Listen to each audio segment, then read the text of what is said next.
The Americans sent their mighty B-17 flying fortress, a flying tank designed to take on the world and come home again. The British answered with the Avro Lancaster, sleek, dark, and built to strike with devastating power under cover of night. These two bombers didn't just shape the war. They changed the way humanity understood power, courage, and the meaning of war itself. Before the first bomb ever fell, the story began with a dream. In the 1930s, as storm clouds gathered across Europe, Boeing engineers in the United States were designing a bomber unlike anything that had ever flown. They wanted distance, durability, and strength. The result was the B-17. It had the body of a battleship and the heart of a lion. When reporters saw it, they couldn't believe what they were looking at.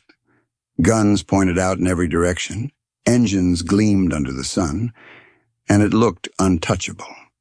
One journalist said, "It's a flying fortress," and just like that, a legend was born.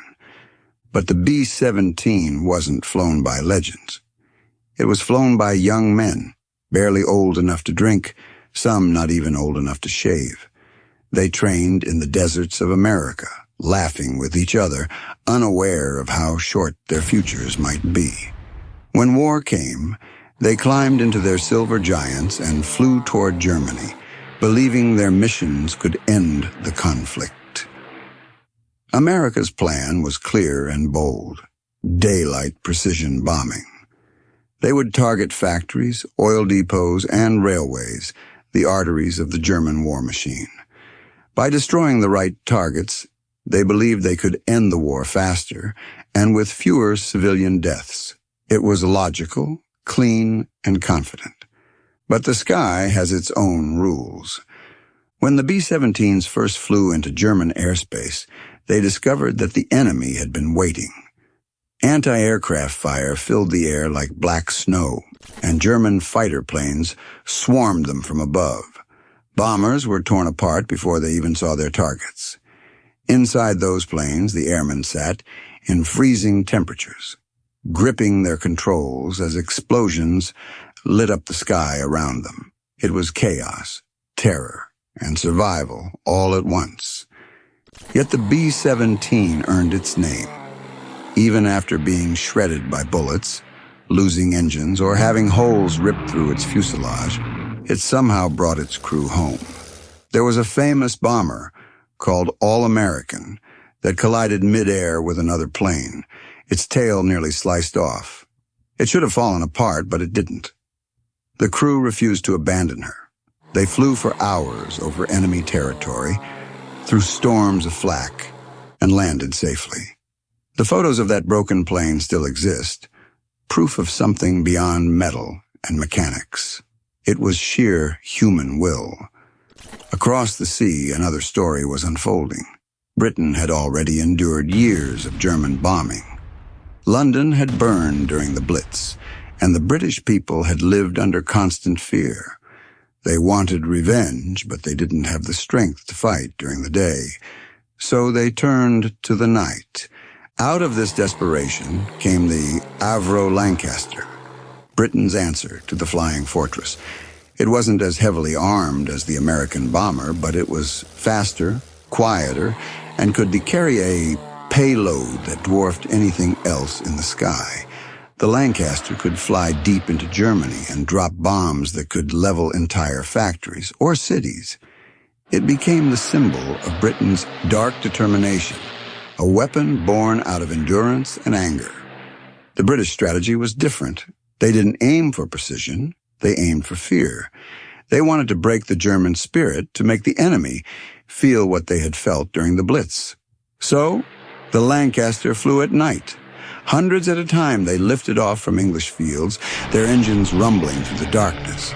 From the ground, people would stand in silence, watching them vanish into the black. They knew not all would return. Inside those bombers, it was another world. The crew worked in whispers in red light, navigating through the endless dark. When they reached their targets, they opened their bomb bays and let loose devastation. The ground below would erupt into fire, and the night sky glowed orange with the reflection of burning cities.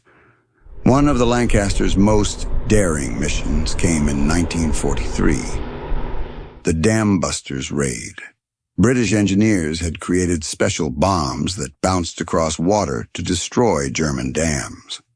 The mission required pilots to fly at dangerously low altitudes, under heavy fire, in complete darkness. It was suicide, but they did it. The dams burst, flooding factories and cutting power to massive sections of Germany. It was one of the most extraordinary moments in the war. But victory came at a price. Out of 133 men who took off that night, 53 never came back. The Lancaster crews knew the odds were terrible. Out of every 100 airmen, 60 would die before the war ended. But still, night after night, they climbed into their planes and flew into the darkness. By 1943, the war in the sky had become relentless. The Americans bombed by day, the British bombed by night. Together, they kept the pressure on Germany every hour of every day. The B-17s attacked factories in the sunlight, their silver wings flashing above the clouds. When they returned home, exhausted and bleeding, the Lancasters rose into the night to finish the job. It was a constant rhythm, one side of the world burning in daylight, the other in darkness. Their combined assault crushed Germany's war machine. By 1944, its factories were destroyed, its fuel supply nearly gone. Trains stopped moving. Planes couldn't fly. The Nazi Empire was running on fumes. But the price of victory was staggering. Thousands of airmen never came home. The ones who did carried memories of fire, death, and courage that would haunt them forever. So, who won the skies?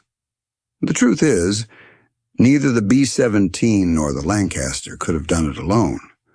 The Flying Fortress was America's symbol of discipline, strength, and endurance. The Lancaster was Britain's embodiment of defiance and revenge. The Americans fought with precision. The British fought with fury. Together they brought Germany to its knees. But their victory came with a shadow. Cities like Dresden and Hamburg were reduced to ashes. Civilians died by the tens of thousands. The skies that once symbolized freedom had become instruments of terror.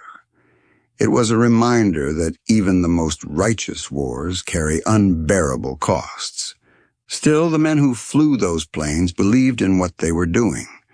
They believed their missions would end the suffering on the ground, that their sacrifice would buy peace, and in the end, it did. Today, when you see a B-17 or a Lancaster at an air show, the sound of their engines still sends chills down your spine. It's not just nostalgia, it's memory. Those planes carry ghosts. They carry stories of courage, fear, and hope that will never fade. So whose strategy won the skies? Maybe it doesn't matter anymore. What matters is that they flew.